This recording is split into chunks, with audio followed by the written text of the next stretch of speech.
It did not matter if some people were saying tialala and others were saying bottom up.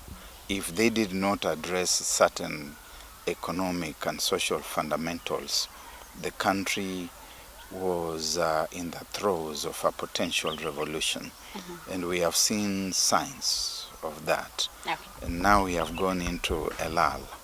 And within that lull, those who are saying tialala, tibim, and those who are saying bottom up have groped towards one another, and they have found each other, and they are just in the perfect place that they need to be in before the Gen Zs, the millennials, and other would-be revolutionaries will accost them collectively and push them to the Indian Ocean. Thank you so much. Today we are with Barrack Muluka, a person that I look up to, and he's a political analyst. We want to talk to him, get to know the state of the country. What are we anticipating? What will happen after, we've seen the broad-based government, are we anticipating probably there will be coalitions ahead of 2027?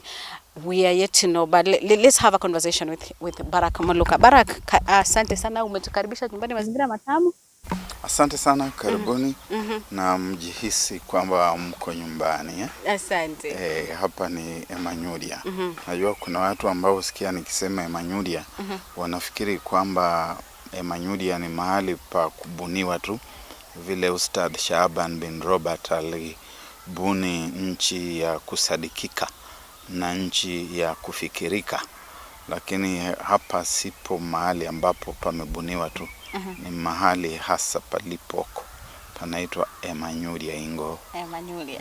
Karibuni sana. Asante sana. Since that time, I think it's been 2 years. Yes. Hey, umesoma vitabu ngapi? Because niliona library ilikuwa imejaa picha. And I was like wondering, oh my God.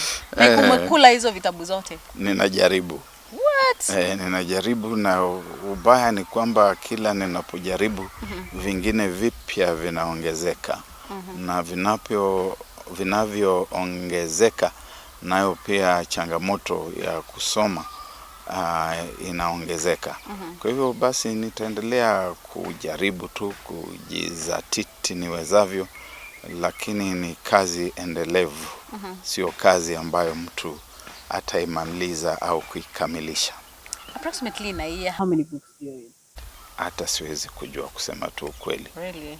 Kwa sababu kama wakati huu tunapozungumza ninasoma karibu vitabu 4-5 kwa wakati mmoja, na vitapeana vijiti kwa vitabu vinginevyo, na ni kitu ambacho kinaendelea kila wakati. Kwa hivyo tuseme tu, unapoitwa msomi basi uwe mtu ambaye unaendelea kusoma. Usiitwe msomi ukasema kwamba umesoma, umekamilika, eti sasa wewe umeshaundwa katika muundo wa msomi na umesoma, umeweza kutimiza. Hapana, wanavyosema Waswahili kwamba hujazikwa hujaumbika. Kwa hivyo endelea tu. Bado hujaumbika, nami sijaumbika. Naendelea kuumbika kila siku. Wow. Is that the reason as to why umeamua kujenga library hapa nyumbani? Ni muhimu sana, na hivi vitabu ndivyo vitakavyokuwa kumbukumbu yangu kwamba katika wakati fulani, katika nyakati fulani, kulikuwepo mmoja aliitwa Barrack na maktaba yake ndio hii hapa hivi. Sasa watu watakuwa kija huku, na bila shaka nyakati hizo nafikiria wajukuu wangu watakuwa wanawatoza ushuru fulani kuweza kufika hapo na kusoma na kuona vitabu vyangu tangu nilipokuwa katika shule ya upili. Vimehifadhiwa vizuri tu, vile ambavyo nilitumia kwa kuandika, zote nimezihifadhi. Makaratasi yangu ya mitihani vyote vipo tu, na watu wataviona katika enzi zingine zijazo. Katika kusoma vitabu, najua umesoma vitabu vya authors wengi sana, lakini wewe mwenyewe kuna vitabu ambavyo umeandika labda vingapi? Vingi tu, sasa vinaweza kuwa zaidi ya 10, 12 hivi au hata 15. Ni vingi tu. Nimeandika vya watoto, hadithi kwa watoto, nimeandika riwaya, nimeandika vitabu vya social science, vipo na ni vingi tu. Na ukiangalia hiyo ukienda kwa website yangu hapo, hiyo www.barrackmuluka.co.ke utakutana na baadhi ya vile vitu ambavyo nimeviandika, vitabu. Utapata hapo insha za aina mbalimbali ambazo nimezitunga.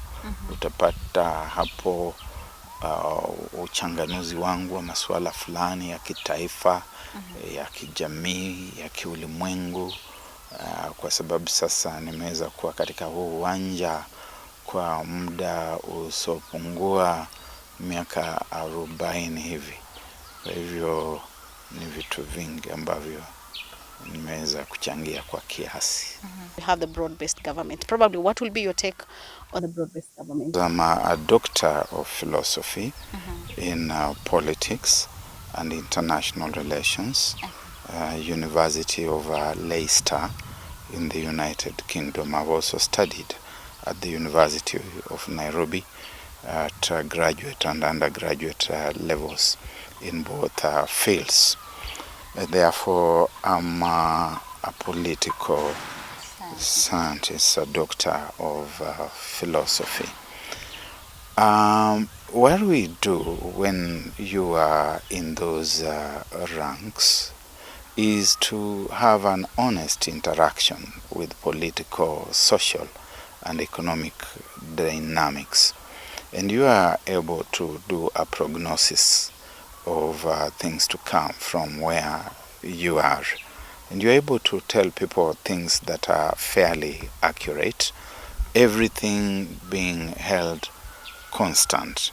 You can say that if we were talking about statistics, we would be in the area of predictive statistics, that you are dealing with data, and you look at that data, you assess it, you analyze it, and you are able to make fairly accurate predictions, if you want, of what is likely to happen.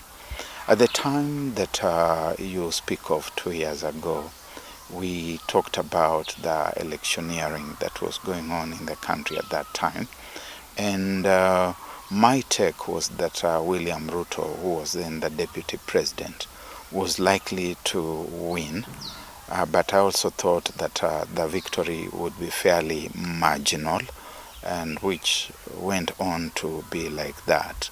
You also recall that we talked about revolutionary uprisings, Yes. that they were not paying attention to the youth. We specifically talked about the youth, and saw the possibility that the country was running into the headwinds of a youthful uprising. If questions of employment, questions of generation of wealth, questions of redistribution of wealth and redistribution of opportunities were not addressed. And we have seen all that beginning to happen. We've gone into a lull, and this lull is at once caused by the comings together of ODM and with Kenya Kwanza, and at the same time it's the cause of that coming together of those entities. Where are we, and what scenarios are we seeing going forth? We are at a place where the President, William Ruto, is talking of something that he calls a broad-based government. And he's talking about unity and unifying the country and giving what he calls all communities opportunities to be part of what he's calling a big cake that he has baked. Stripped to the basics, and realistically and sincerely speaking, what we are seeing is a conspiracy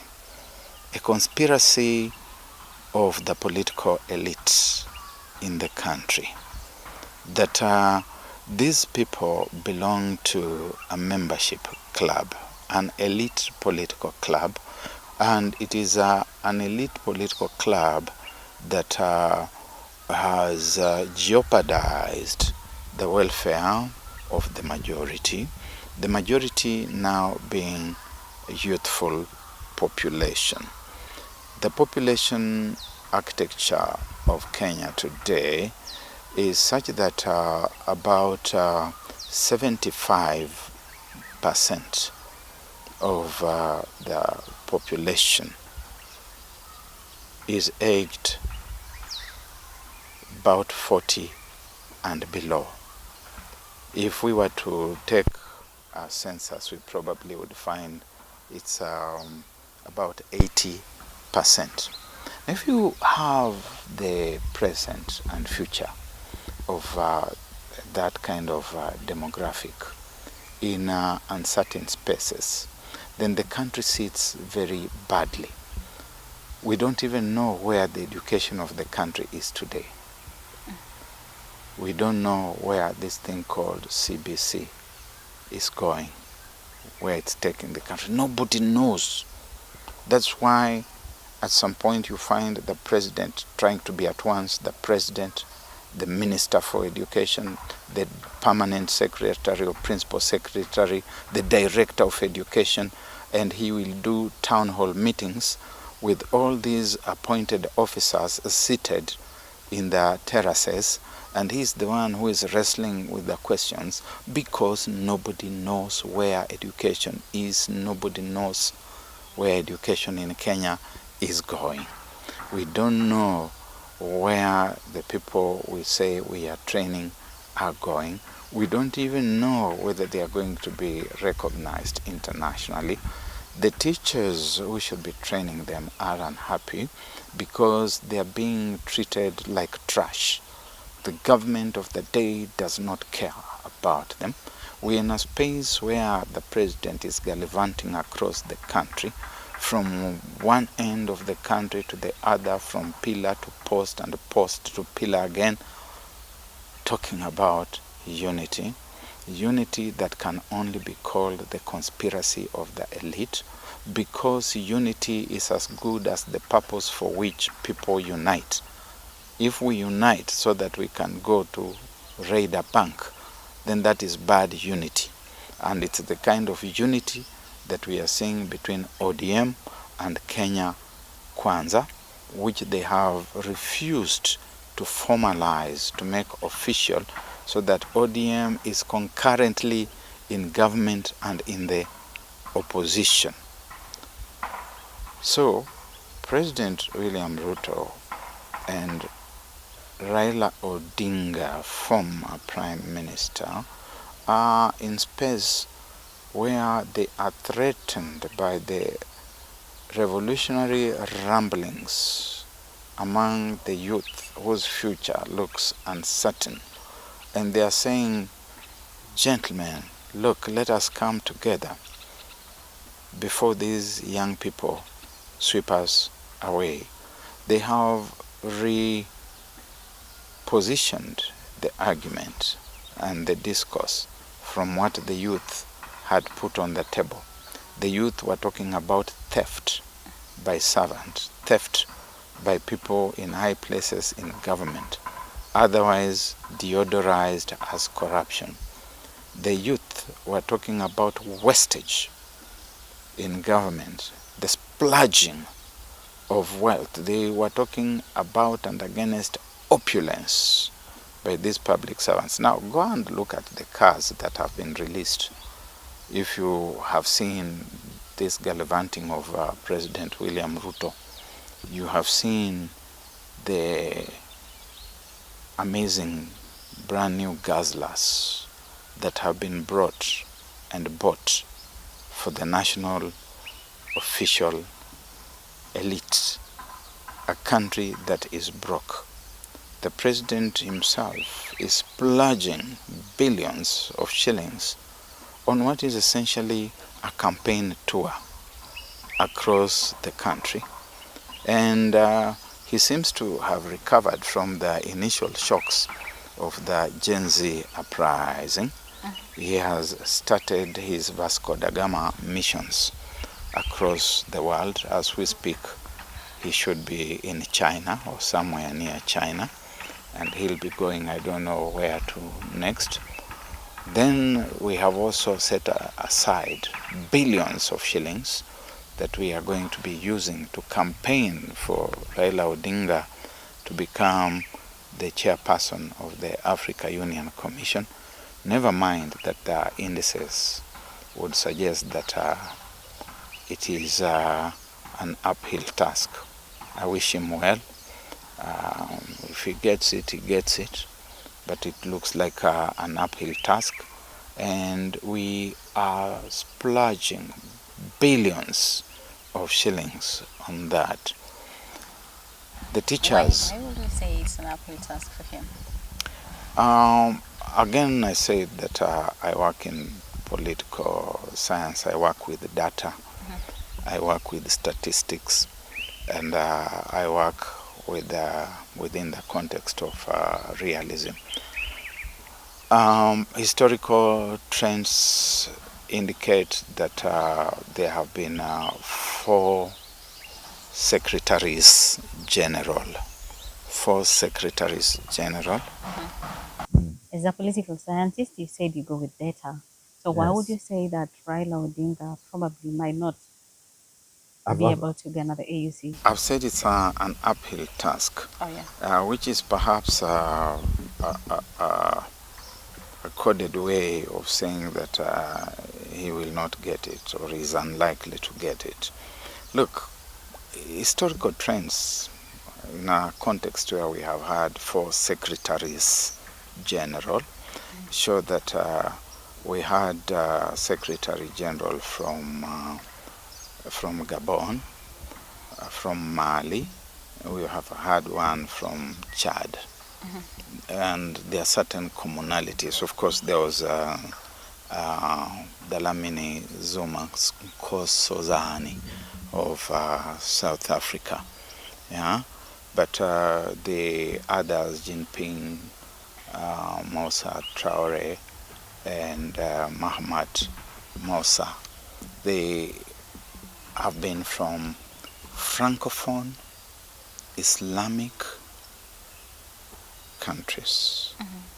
That's very important. The League of Islamic countries in Africa has about 27 member states. They have, of course, already endorsed Mr. Mahmoud Yusuf of Djibouti. And Djibouti is itself a member of that entity of Francophonic and Islamic states. When you put them together and you do your matrices and you do your sets and logic and look at the Venn diagrams closely, you look at the intersections, you see that he starts off with about 36 of the countries, the AU member states. And I think that the pass mark is about 34 countries. That puts us in a difficult place, and I'm saying us, so that Mr. Odinga does not imagine that I've distanced myself from him. Incidentally, he's my friend. But when you are my friend, I owe you the truth. And the truth is that it's an uphill task.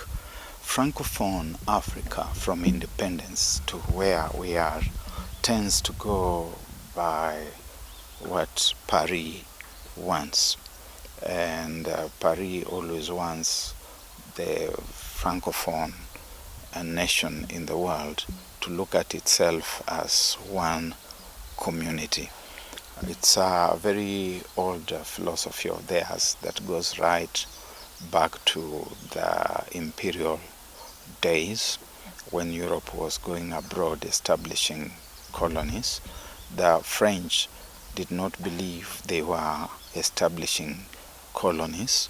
They believed that they were establishing France of other waters, la France de l'autre mer, France of other seas and other oceans.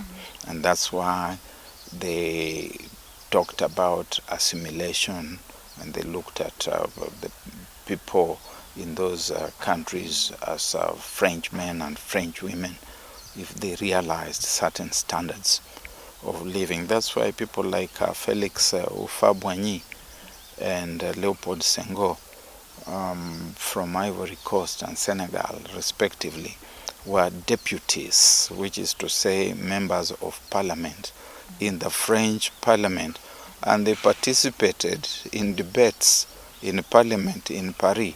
So those people look at themselves as one French nation, and that one French nation in the past has voted in a given way, and that's why you have had 3 out of 4 secretaries general being from that fraternity.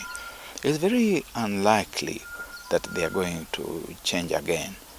Forget about the diplo-speak, which is the diplomatic language that people speak at times such as this. When you ask Algeria, will you vote for us? And they might say, we don't see any good reason why we should not vote for you. Okay, that doesn't mean that they will not be looking for a good reason, or that they will refuse to vote for you because there was a good reason. Even a bad reason is good enough for their purpose. So that is number one. Number two, within the East African region, where we are hoping that the East African states will be voting for our man, we have managed our diplomacy with haughtiness, with a lot of arrogance. Our president arrives, is the newest boy on the block, and is behaving as if he's the most intelligent person a woman ever produced in this world.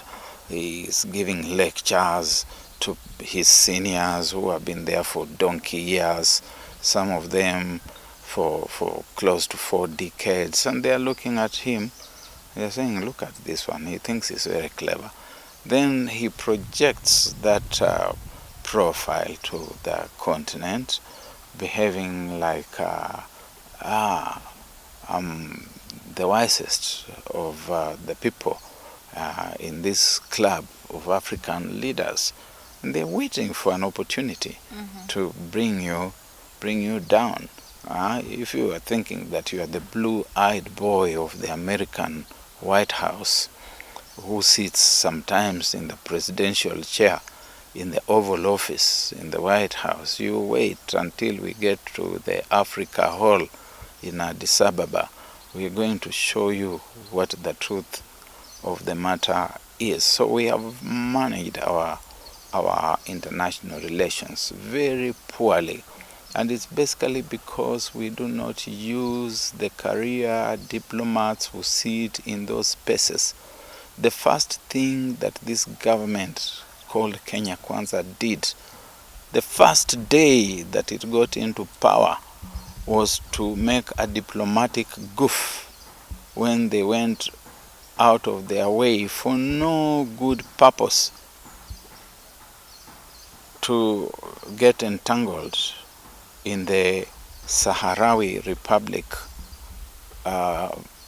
diplomatic and political tussle between Sahrawi Republic and Morocco, which contestation has been there for close to 5 decades.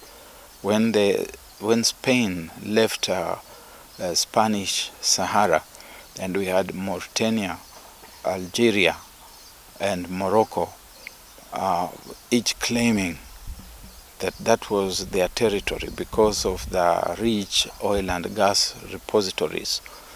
And Algeria and Mauritania eventually dropped their claim, provided that the Sahrawi Republic of Spanish Sahara would become independent, and they lifted their hands off. But Morocco maintained that this is part of Morocco. Yeah? And without even reminding ourselves that there was a time when Morocco pulled out of the defunct Organization of African Unity, or AU, because of that contestation. Day one, President Ruto himself, having just brought down the Bible to say, "And so help me God," he does not even wait for God to start helping him. He jumps straight into the fray. And people are not happy about that. Then we have this conflict in Palestine, in Gaza. The Israelis are moving in, they are mowing people, they are murdering human beings in their thousands. And before we know what is happening, President Ruto has gone out there to say, "We support Israel." And what are you thinking about those African countries in the Maghreb? What do they make of those kinds of impulsive pronouncements? Then you're coming to them, you are telling them that you want your person to be the CEO of the African Union Commission. When the African Union Commission goes to places or leads the AU to places where the rest of the international community is, and they are supposed to be making decisions, and AU is consulting, how do they expect to consult and reach universal consensus that is rational when in the chair is someone from this country that is erratic, with a president who keeps on making pronouncements of international magnitude on international affairs without consulting, only to find himself retreating?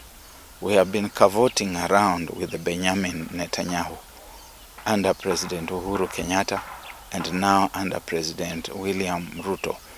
I agree that we need to create space for younger people to lead, but younger people must also work with older people who are more seasoned, who have got their international global memory, institutional memory, that can tell you that this path which you're about to take, these are the implications.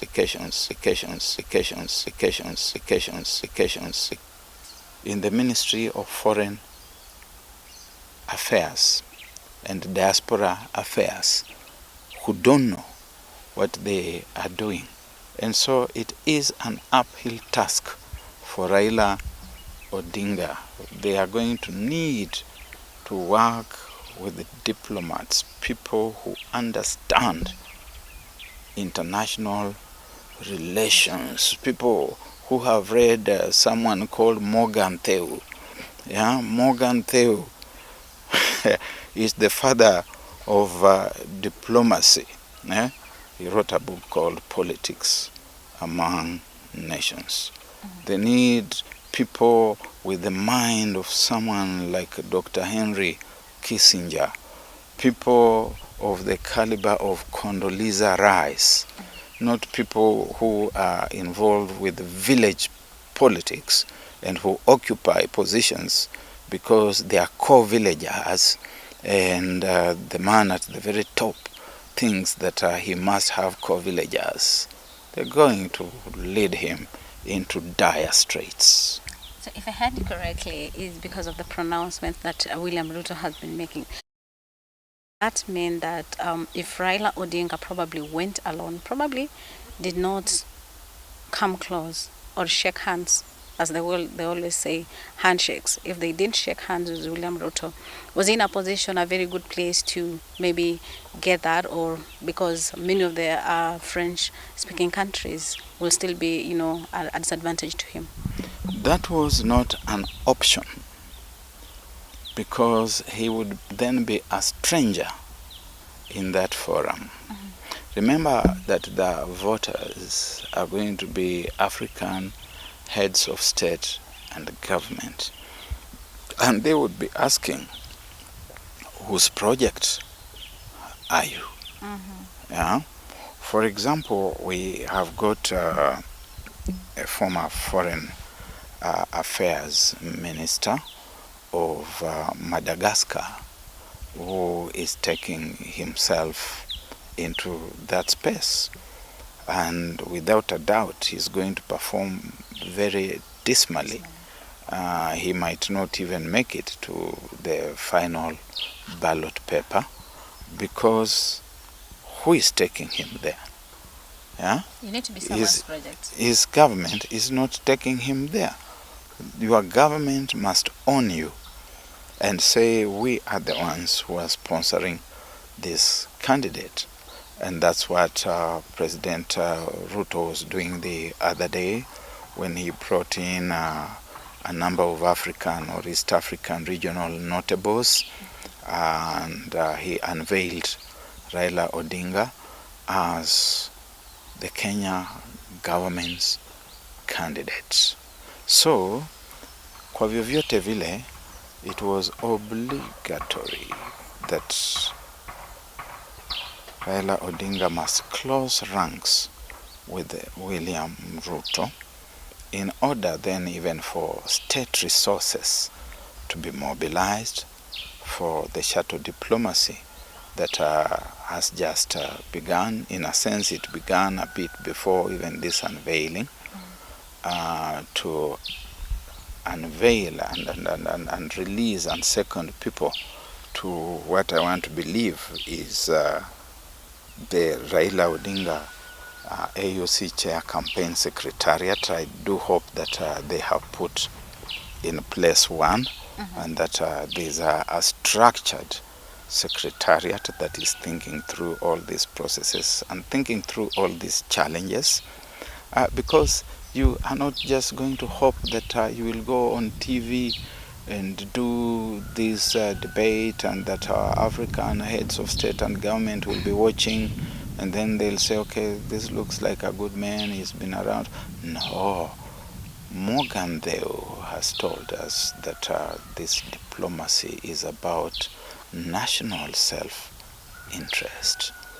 And what are the interests of these various states? And how do they see you as being aligned with their interests? What is the trust quotient that they have in you, and therefore they are willing to come along with you? We expect people to be going to Tripoli, to be going to Tunis, to be going to Algiers, to be going to Rabat, and to be going to so many other places to correct the equation about Gaza, for example. We expect people to go to DRC to talk to President Tshisekedi and to mend fences. The president himself said bad things about DRC, not just about how the gentlemen there wear trousers that come all the way above the abdomen, but about their lack of what can be called an economy. There is a member of the cabinet who described the president of Rwanda as a dictator. My goodness, the goofs and gaffes in this government. A minister calling the president of a friendly African government a dictator. Why can't he keep that in the private spaces in his mind and have it as his private philosophy that president this and that is a dictator? So the moment of truth has come. President Museveni was in Nairobi a few days ago, and having said so many positive things about Mr. Odinga, and just before he goes to sit down, he says there are some clueless people around Odinga, people who don't know what they are doing, naive people who are cavorting with the adversaries of the NRM government in Uganda, and we are not happy about them. There are people like Babu Owino. Yeah? I'm not happy with the things that they are doing. Naive people around Raila Odinga. He repeated that. President Museveni was not talking to Babu Owino. President Museveni was talking to Raila Odinga when he said that I'm a consumer of intelligence. There's no intelligence that's required in telling that Babu Owino has been cavorting with Bobby Wine, who is Yoweri Museveni's reigning nemesis. That one, you don't need intelligence services to inform you that Babu Owino and Bobby Wine are cavorting, and they are saying uncomplimentary things about your government. They are doing that in public. Everyone can see. So when President Museveni talks about himself as a consumer of intelligence, he's basically saying that there are other people who we know from our intelligence services who are behind Babu Owino and others like him, who are undermining the National Resistance Movement government in Uganda, and we are not happy. So he's telling Raila Odinga, unataka kura yetu, na wewe hawa ni mbwa wako, wewe ndio unawatuma kubweka huko. Intelligence services zinatuonyesha kwamba these boys are not self-sponsored dogs in the ring, that these barking dogs have got their own owner, master and handler, and that it is you. See you in the Africa Hall in Addis Ababa in February next year. That's what he was saying. So by any chance, if I heard you correctly, will it be that Raila Odinga is in, his purported handshake? Okay, handshake. I don't want to say purported because they actually do the handshake. Well, they shook hands before President Museveni, Samia Suluhu, right? Salva Kiir. I know. They shook hands, did they not? They did. Wow. But again now, okay, the handshake.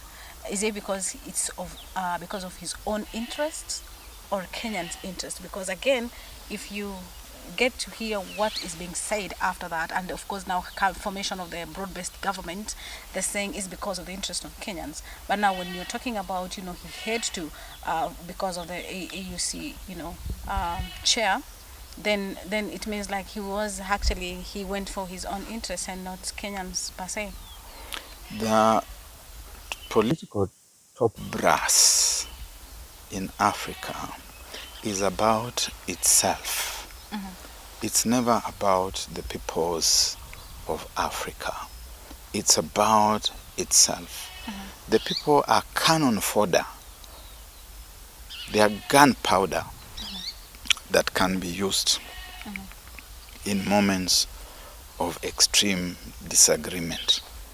The political class will deploy the people. They will deploy, Raila Odinga will take the youth into the streets of Nairobi, Homa Bay, Kisumu and Mombasa. And after a certain body count, and William Ruto is getting concerned, or Mwai Kibaki, Daniel Arap Moi, Uhuru Kenyatta, they will come and talk and say, okay, so let us redistribute. One of the things that Odinga was talking about 2023 was inclusivity. What kind of inclusivity was that he was talking about? We have gone out, we have contested, you have lost, we have won.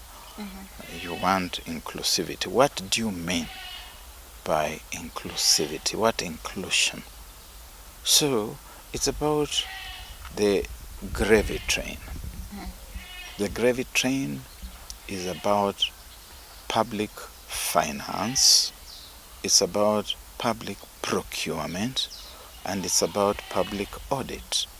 Public finance in the sense that these days in my country we budget for corruption. Budget a certain amount of money for a certain project which never takes place. You have seen Morara is going all over the country and is telling you this project was launched, this one was launched, this one was launched. And so many years later, nothing has happened. Yeah. He's also telling us, and with the statistics that are believable from government entities, and particularly from the Auditor General's office, that so much money has been spent, and that money is in billions, some of it hundreds of billions of Kenya shillings. Now that is what this institution called government in this country is about. It's about raiding the treasury. And so inclusivity is about having us also in those spaces so that we have our own men and women in government, and they're going to allocate some of those opportunities to it, to loot to us. Where have you seen a country in the world where we are being told our debt is 11, 12 trillion Kenya shillings, and the debt portfolio is unknown? If you say publish it, let us see what that money is about. Let us see when it was borrowed. Let us see when it came in. Let us see how we have been repaying. And let us see how we even spend the money. How we spent the money. Yeah? And then finally, let us see what the bottom line is today. We are not being told that. We are being told, oh, we owe so much, or we were about to default, or we survived, we did not default, or you have done a good thing to pay taxes. We are Animal Farm, where we just hear statistics, memorandum, minutes, and we don't understand what is happening. And like the sheep in Animal Farm, George Orwell's Animal Farm, we have become sheeple. We are no longer people, we are sheeple. And the sheeple will clap when they hear that these people are coming, they see a chopper coming. Instead of knowing this is our money being splurged, being wasted, this chopper that is landing, we run to go and get mesmerized. We look at it and we wonder whether these are real people or they are men from Mars. If perchance they should shake our hand, we feel like we will not wash that hand for a week or 2 or 3, yeah? Without realizing that we are dealing with thieves. A thief is a thief is a thief. Even when he wears a 3-piece suit with a 4th piece in the pocket, he's still a thief. Even when he comes with a fleet of immaculate vehicles, he's a thief. And Kenyan people need to wake up The Gen Zs have woken up, and that's why they are leading with the clarion call that they want change. And the rest of the country must join them. But the Gen Zs must also take a few lessons from history. They must know, for example, that you cannot ring fence a revolution and tell people that you do not come into this space, this is our revolution. Yeah, if you start creating those kinds of demographic distinctions and say this is our revolution, Vio, don't come here because you have not been doing anything. Because you're a baby boomer. Oh, way. Or a millennial. Yeah, you see, I'm a baby boomer. What the Gen Zs do not know is that we started this struggle long before them. And that's why even at this age I'm still able to speak the way I speak, because I have believed in something and I still believe in that something. And the Gen Zs are only joining me in that space where I believe in this thing. It's just that now we have got a critical mass. Yeah? Or in the 80s, when I was a student at the University of Nairobi, no, it was the only university, and I was there. Yeah? In 80s. Okay. It was the university, get that? Yeah. And I was there. And you were there. Yes. Okay. We had unending run-ins with the government because of corruption, because of misrule, because of splurging of national resources by the political class. And the country sometimes needs to remember that tragic day in 1982 when the young people of this country took over government for a few hours. And we were university students. Yeah? About 10 or so hours. And my student leader, Titus Adungosi, God rest his soul in eternal peace, joined those who went to Broadcasting House and said, we have taken over. So this was... was it sort of a coup or what? It was a coup. We took over for a few hours. The Gen Zs took over parliament for a few hours. We took government. So whatever has happened right now this year is not like something new. It's actually happened initially. We took government for a few hours. Taking of government is not a good thing as such. It is often prisoners. Yeah, it's not anything you want to be proud of. But we must remind ourselves that it indeed happened. These things have happened before, and because you have a knowledge gap, yeah, you have a knowledge gap that does not inform you that these things happened before by younger people. Young people were killed. Young people were killed. In 1980 what? 82. 1982. Oh. Yes. I was a third-year student at the University of Nairobi. Wow. And we were consigned to our villages. I came back to this village and I was reporting to the chief twice a week. Oh my God. Things have happened. Yeah, so, but again, okay. Kumbe mlifanya maneno. I didn't know that. That we took over for a few hours. Yeah, you said for 10 hours. Yeah, and the morning. Where's the president at that time? I was holed up in some maybe farm plantation in Nakuru. What had happened that like? You know, there were bad things happening in the country. Moi had taken over in 1978 when I was in Form 6. Yeah. Kenyatta died in August 1978. and Daniel Arap Moi took over. And Moi was quite shaky. Even his voice was tremulous. He spoke with absence of confidence. And it looked like he needed to be strengthened, to be reassured that he was the president and that he would rule. There are people who are calling him a passing cloud in the open.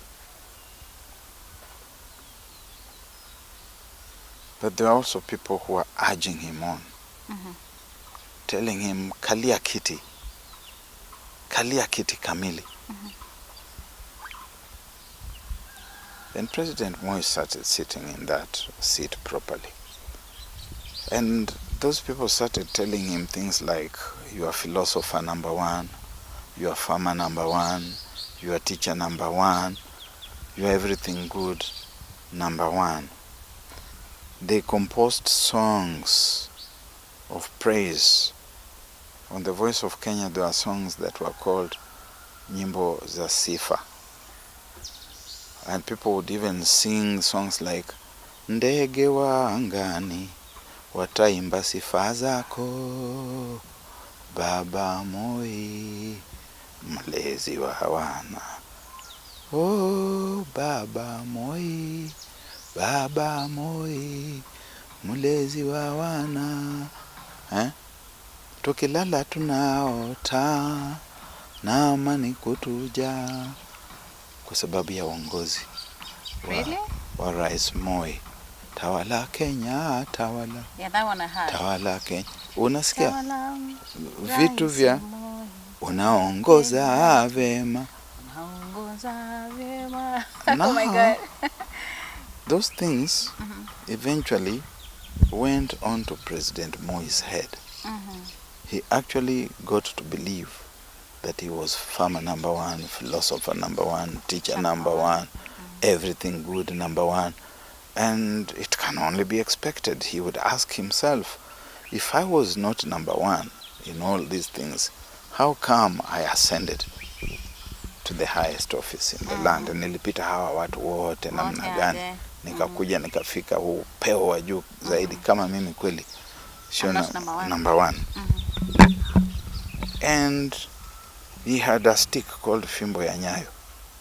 Fimbo ya Nyayo, Fimbo ya Nyayo, yatuongoza kwenda wapi? Fimbo ya Nyayo, yatuongoza kwenda mbele. Now, President Moi started cracking that Fimbo ya Nyayo on dissenting heads. Ukisema tu kitu hivi kidogo, tap, kichwa unagongwa. Fimbo ya Nyayo inakugonga. Sasa tukiwa hapo katika chuo kikuu, tunaamka kila Friday. Government gazette inatoka.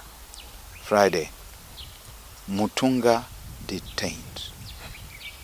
Huyu Mutunga huyu. William Huyu. the pharmacy. Tunaamka asubuhi tunasoma Haminwa detained. Huyu Haminwa tu huyu mnaona hapa. Tunaamka tunasoma Muridhi detained. Unaamka unasoma Mukaru Nganga detained. So the country started getting very restive. And then KANU was also becoming very dictatorial. It was the only party. They went ahead and made it a one-party state by introducing Section 2A.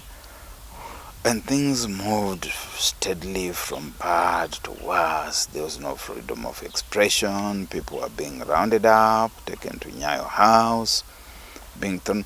You know, one of the things that puzzled us at that time was that there appeared to be very many suicides happening from Nyayo House.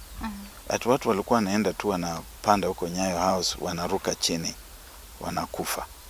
And we were wondering, why are people committing suicide from Nyayo House? Kumbe hawa ni watu walikuwa wanashikwa, wanakuwa abducted. Vile tu unaona siku hizi watu wanaanza kuwa abducted. Kuna mtu anafuata nyayo Kenya hii.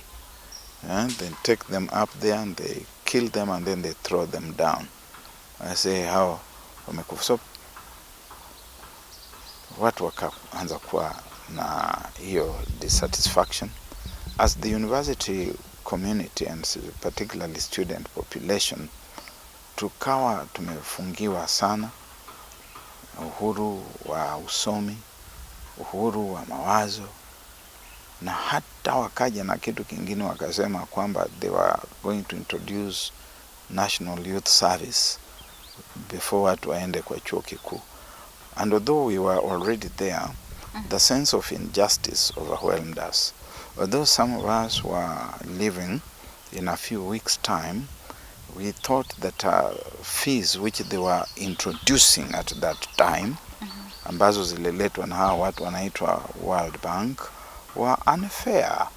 Na sasa unaona so many years later where those fees have left university funding. It's in a crisis. So my generation, which fought against those fees, was justified. We were right.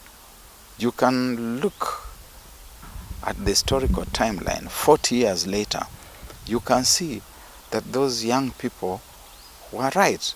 And we were those young people. At that time, I was in my early 20s. Sasa unaona mahali ambapo umetufikisha. Sasa kumbe kule kwenye majeshi huko Kenya Air Force na wao pia walikuwa wanakerwa, ndipo haya mambo yakafanyika. Tunasema kwa Kiluya manandu amahua kano kehora. Okay, well, of course now having whatever has happened, the Gen Zs, coming up, protesting and all that, then later on we've seen the broad-based government. What is the future of Gen Zs in this country? The future, first, the broad-based government is an illegality. Yeah, it's unconstitutional. The Constitution says nobody will form government in any other manner than as stated in this Constitution, and anyone who does that does something unlawful. And President Ruto and Mr. Raila Odinga have done an illegality. Hopefully that illegality will be undone by the courts, because we still have a very formidable judiciary. It's the last firewall that we have in the country's legal and justice system. What they have done is unlawful. They need to register their coalition, formalize it. I've given more than enough reasons why it is clear that Mr. Odinga and ODM are in government and they cannot be the minority in parliament. Unfortunately, we have people like Kalonzo Musyoka, who are basically lily-livered politicians. They are not able to stand firm. Even when you watch Kalonzo Musyoka speaking, you can see he does not speak with any fire in the belly. He is not persuaded at all. He's not authoritative enough? At all, not even enough, at all. Yeah? You can see that he just gabbles and mumbles words. It's what George Orwell would call dark speak. If you've read George Orwell's 1984, you hear of something called dark speak. You're just cackling things that you have not even processed in the mind. You cannot be as Azimio cavorting with ODM and you're also saying they have joined the government and you are still receiving them in the Azimio space, which you are calling the opposition space, and you are calling yourself the leader. That is arrant nonsense. And Kalonzo Musyoka should quit that kind of arrant nonsense. He should decide, because Ruto's doors remain open. He should decide if he wants to be with Odinga and with Ruto and in government, to cross and go and join them. But if he doesn't want, then he should firmly stand on his feet in the opposition and say things that he believes in, initiate a process that will disgorge ODM from Azimio and say we are here as Azimio, or vacate Azimio, get Wiper out of Azimio, get his colleagues, Eugene Wamalwa, Jeremiah Kiani, Wanjigi, and the others, to do the honorable thing that Martha Karua has done, and then say we are now reconstituting ourselves as such and such an alliance, and we do not recognize the minority leadership of ODM in parliament, because ODM is already in government.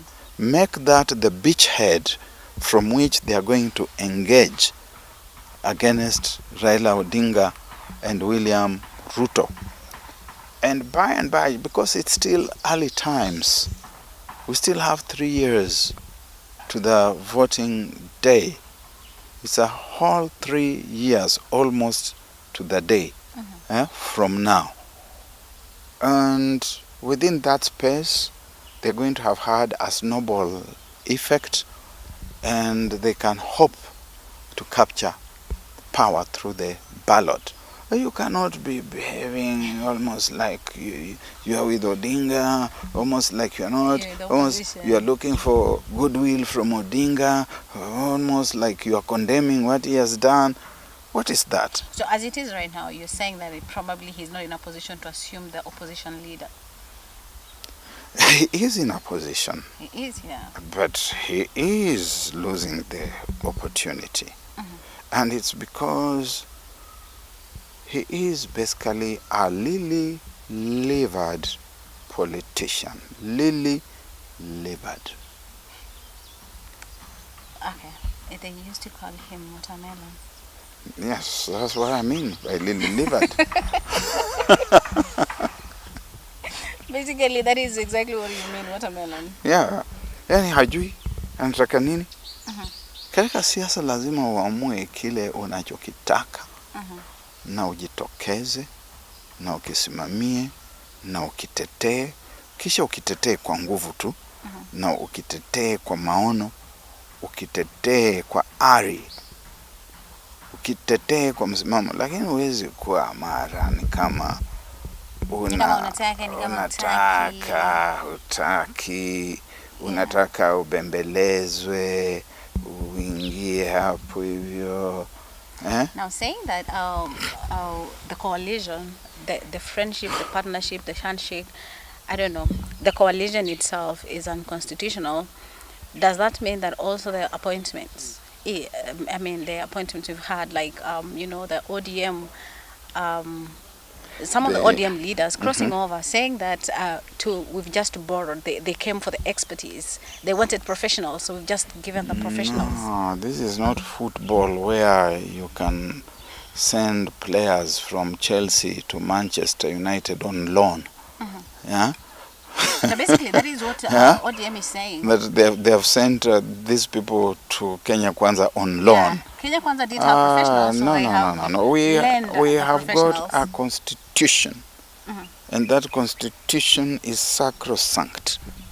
It informs us on how to form government. I heard John Mbadi of Finance on TV saying he's still a member of ODM. Yeah?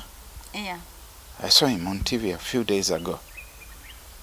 And he is there. Again, I heard him say on TV, live television, that he does not know how President William Ruto and former Prime Minister Raila Odinga settled on him to be a minister, cabinet secretary for finance in this cabinet. So Odinga himself says, President Uhuru, and there have been voices that have said no, Uhuru did not. But Odinga says he spoke to Ruto, and they agreed. And Ruto says they have discussed with Odinga, and agreed. So these two political formations, one which is Kenya Kwanza. Kenya Kwanza meaning UDA, Ford Kenya and all the other parties within that docket on the one hand, and ODM on the other hand, have come together and they have formed a government, and it is a coalition, and we have got the Political Parties Act that talks about how to form coalitions. We have got the Constitution that recognizes that we can form coalitions. So they should complete that process and let it be clear that they are in a formalized coalition to remove this illegality. The Constitution is not something to be just kicked about the place to satisfy the whims of a few individuals who imagine that they are powerful, because they are not powerful. You saw what the Gen Zs did to them the other day. So you have asked the question, what is the future, the destiny of the Gen Zs? What we are seeing today is the lull. Before you go to the Gen Zs, the illegality aspect that you're talking about when it comes to this broad-based government, is it just the coalition itself, or is it the appointment as well? It is all that rolled. So like rolled the into one. The likes of Oparanya, Mbadi, and others, they are in the offices illegally. Is that what you're saying? Provided that we understand that they have been seconded to this government by Raila Odinga, who is the leader of ODM, there's everything unlawful about the appointments.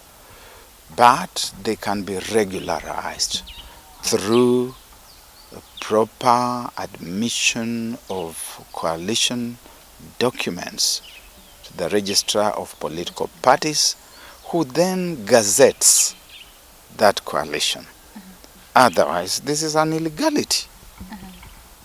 And I have nothing against these people. For your information, Wycliffe Oparanya is my friend. My brother is home, is just my neighbor here.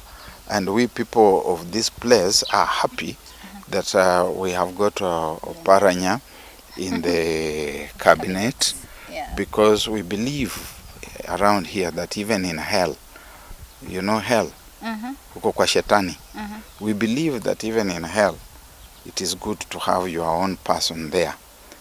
If you should happen to end up there, your person will tell you, Vayo hapo umeketi ni moto, songa huko kidogo. Yeah? So we are happy to have Oparanya there.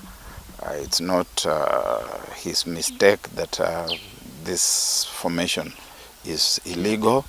The owners of the thing should legalize it, and I don't think that he had much choice to be there. Incidentally, he tried refusing. I'm aware. I'm aware that he had refused the appointment, and it took a lot of convincing. Yeah, eminent lawyer personalities had to talk to him to tell him, chukua tu, hata kwa moto ya shetani ni vizuri tunakuwa na mtu wetu huko. The future of Gen Z is now. You know, let's stop talking about broad-based government. It is there. That is exactly what is what they're selling to us. What is the breadth? How broad is it? What's the breadth? I mean, like the fact that they have brought the ODM factor in Kenya Kwanza government. A like-minded government, a government of eaters, eating chiefs. Yeah. You'll call it that? It's what it is. Okay. You have not heard President Ruto saying we have baked a big cake which can be distributed around for more people. What do we do with the cakes? Do we just admire cake? We take selfies. Yeah? And take selfies with cake? Yeah? Oh my God, we eat cakes. We eat cake. Yeah. So it's a government of eaters. Yeah? Upon their own admission. that it's about eating. Wamesema hii keki ni kubwa. And So the president is on audiovisual record as saying that ni serikali ya walaji, watu wanaokula, lakini wanachokila ni sisi, wanatutafuna. Tunatafunwa mno. Sasa hii serikali ya utafunaji unaita broad based. There's no base that is broad. I cannot see the breadth. I can see just narrow focus. It's a very narrow based government, and the narrow focus is about looting the coffers. It's about splurging the resources, wastefulness. Hii kutambaa, mnatambaa kila mahali mnaenda. Raisi anafanya kazi saa ngapi? When you are president, you sit down in State House. You sit down on Harambe Avenue and process affairs of state. You sit down and listen. You sit down and read. You sit down and digest. You sit down and process. You sit down and make decisions. You sit down and govern when you are the president. But if you are just gallivanting all over the place, asking people whether they will vote for you in 2027, you are a panicky leader who has no focus, who does not even start understanding why you are elected, what you are supposed to be doing there. You are not elected so that you should be permanently on a campaign trail and permanently shifting the chessmen on the political chessboard to see which combination is going to give you sustained presence in that position. That is where the country is. And because the country is there and the Gen Zs remain unemployed, they remain without hope, they remain without jobs, the Gen Zs will be coming back before 2027. The Gen Zs will come back several times. And this time round, when the Gen Zs come back, power, beware. They will run through you like a hot knife in butter. So they are still coming back. They will come back, and the whole country together with them. With this, I don't know, you said narrow-based government.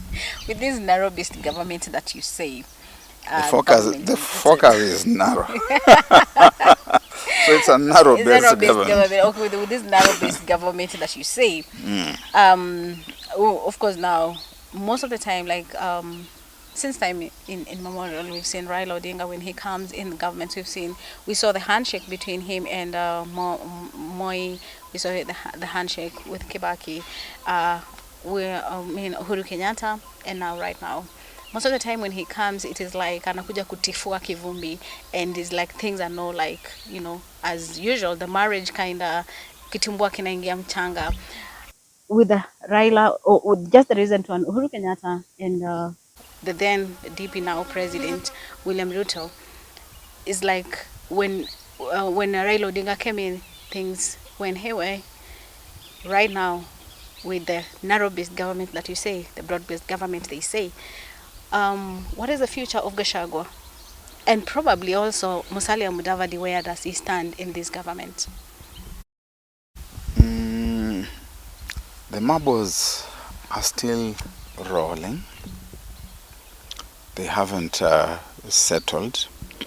But even as I see the marbles rolling, I see every effort to alienate Rigathi Gachagua from the formation. And part of it is of his own making. He didn't pick up any lessons from Ruto and Uhuru. he arrived and continued behaving the same way Ruto had behaved, as if he was another center of power in government, only that Ruto was a little more guarded than himself, because Ruto never claimed any shares in the Uhuru government. Gachagua has done so and made the plot quite thick for himself. He's going to be fought very, very, very hard. Ruto has unleashed, Comrade Napoleon in Animal Farm comes with these dogs and unleashes them, and the snowball is chased out of the farm, and anyone else who is dissenting has got to contend with Napoleon's dogs. Napoleon has unleashed his dogs against Snowball in the mountain, and Mr. Gachagua is going to face more and more of that music. The quest within ODM Kenya Kwanza is to have somebody else as the Ruto running mate. Mudavadi would ordinarily be a preferred running mate for Ruto, assuming that he had a hold on the Luhya people, but he doesn't have. He's my friend, Now, friendship is different from these things that we are discussing here. So there's no animus between Musalia Mudavadi and I. He's my friend. If we meet, we will have a cup of tea. We could even do so on appointment, not just upon running into each other. Because he's my friend, I also owe him the truth. And the truth is that he has no hold on the Luhya. He can't rally them. We tried to help him to rally them the last time, and we were able to manage only a very small fraction. And it's because he's aloof. We tell him, go and mingle with the Luhya people. Go and see them. Go and talk to them. Make them feel you. He doesn't do that. He comes to Luhya land when there's a high-profile funeral that he must attend. Then he'll make a few discordant, random pronouncements there and go away until either when there's another eminent person's funeral or when William Ruto is visiting the region. And earlier on, when he was friends with Odinga political allies, he would come when Odinga is coming, but never on his own to hear that Mudavadi has put together a rally, is bringing the Luhya people together in Bokongo and addressing them, or in Masinde Muriro, in Bungoma, or in Kakamega. No, so he doesn't have grip on the people. And there are emerging now new youthful generations that are not even interested in the history of Mudavadi or the Mudavadi family, that his father was this, his father was that. There are new generations that know about the pulsating problems and challenges of the day, and they want to see people who are addressing them. And when that reality dawns upon William Ruto, he is likely to drop Musalia Mudavadi like a hot brick and attempt to find out whether there are other influence mongers within the Luhya community. So, who else? So then will that be Papa Waroma? Papa Waroma has no grip on the Abaluya people. He has 6 members of parliament. Mudavadi has 8.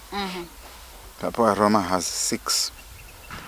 And you can say that, oh, Bungoma voted for Ruto. Part of that was direct. Because even in 2017, part of Bungoma voted for Jubilee and Ruto. And 2013, it was the same. Yeah. So the Luhya terrain has got tectonic plates that are still shifting. They are waiting to settle. And the Luhya nation is throbbing with absence of clearly defined visionary leadership. The political maestros that we have in Luhya land today are self-focused, internally ingesting individuals who, once they have filled themselves with the victuals, the viands, with the food, they cause no trouble. I've seen some young people cheekily say, hawa wanaitwa akishiba hasumbui.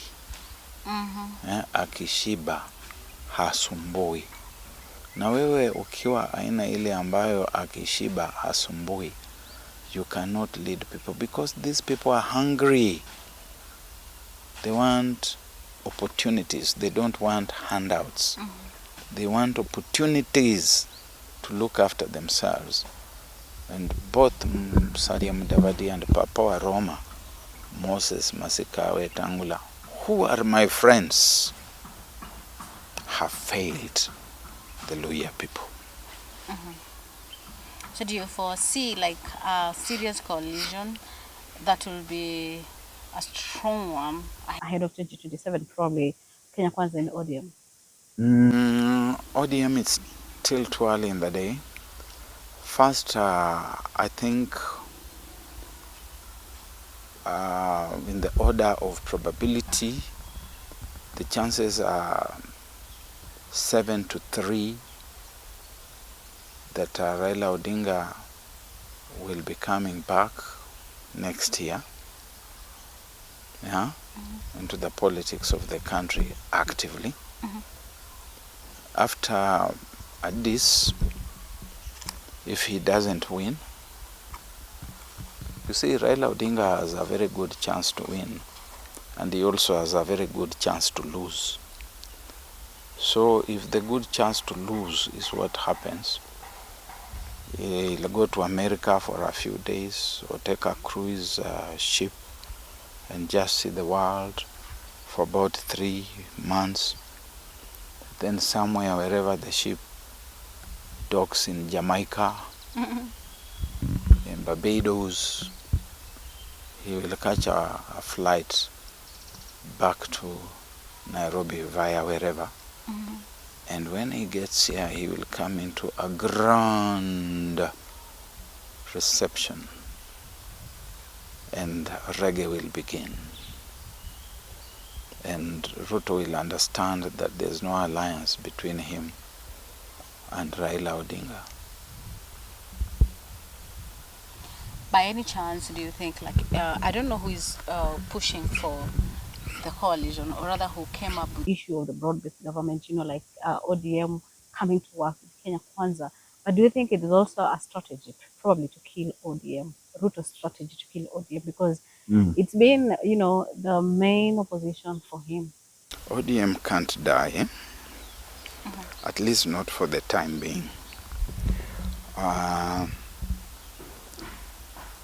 And you can see that's why they are trying to be both in government and in the opposition. But they are making a mistake. They should just accept to go into a coalition with Ruto. They don't have to dissolve their party. They will stay with Ruto. And when Odinga comes back from Addis Ababa, they can start planning their exit, which I think is what they will do. And as they exit, they will say things like, We loaned some of our star players to this man. We gave him Oparanya, we gave him Wandai, we gave him our finance Wizkid, John Badi, we gave him Joho, the Sultan himself. But this man cannot be helped. He's beyond repair. So we have abandoned him. We are going to go our own course. Yeah. Those are things that I see happening the coming days. Recently, we've seen, Gachagua gaining traction, especially in Nyanza. Most of the time, like in most of the stopovers, people will celebrate him. I mean, like, why do you think like there's sort of change? Because since he's been, poking hands, pointing fingers and, criticizing Raila Odinga all the time. So people expected otherwise, but now they're seeing something very different. I think that will not last. The political dynamics, the real competitive moments will come. And all this dancing around, Milio Diambo, the Luo people who live across, across the road here, you're already in Luo land. They will wake up to certain realities, particularly after Raila comes back, because Raila Odinga will come back. And listen to his words very carefully. He says, I'm not going to be very active on the political scene in the country. I'm not going to be very active. It means he's going to remain active, but not very active or very visible. Yeah? And when he comes back, and it's time for them to tell Ruto goodbye, and Ruto will be wondering what hit him, because he will want to have back Mount Kenya, and the mountain will probably be gone because he has not treated it very well. And if you are here, Violet, you are here in Western, you hear what the people say. Yeah? One day I wrote an article in the Standard newspaper titled, Mr. President, this is what the people are saying. And Ruto thought it was a joke until he saw the Gen Zs. If you just walk around in the villages here and in our towns here in Western and listen to what the people are saying.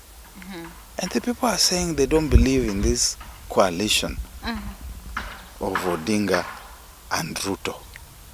It's cosmetic. They see it is treachery, it is cosmetic, they say it's a conspiracy, and they are waiting for the moment when someone is going to show them a path and a route they can believe in. And that day will come. Hizi vitu watu wanarukaruka hapa hazitaenda mahali popote. Oparanya alimwambia Ruto hapa hivi, Mr. President, I'm happy you have appointed me. I hope you will not tie my hands. I hope you will give me the opportunity to work and to support you. That is the most pithy pronouncement that Oparanya has made since the appointment.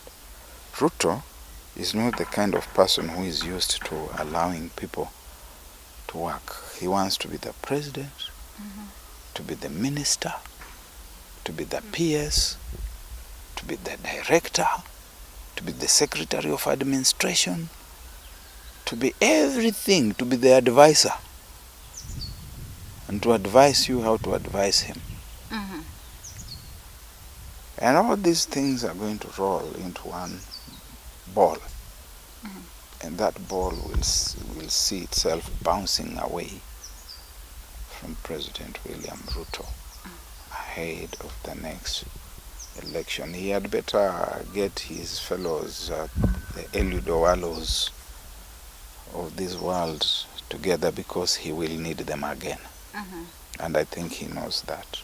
Well, then last but not least on my end, I wanted to know, just the other day, President William Ruto, when he came to Malava, he said he actually insinuated that there is a probability. There is. He sort of intimated that there's a probability that they will bring back the 2024 finance bill. Controversial one that, of course, led to the protest, the Gen Z protest. Bringing it back, probably with amendments or no amendments, what will that mean to, the struggle and the push that the Gen Zs have been pushing? Is certainly being pushed by external forces, external powers.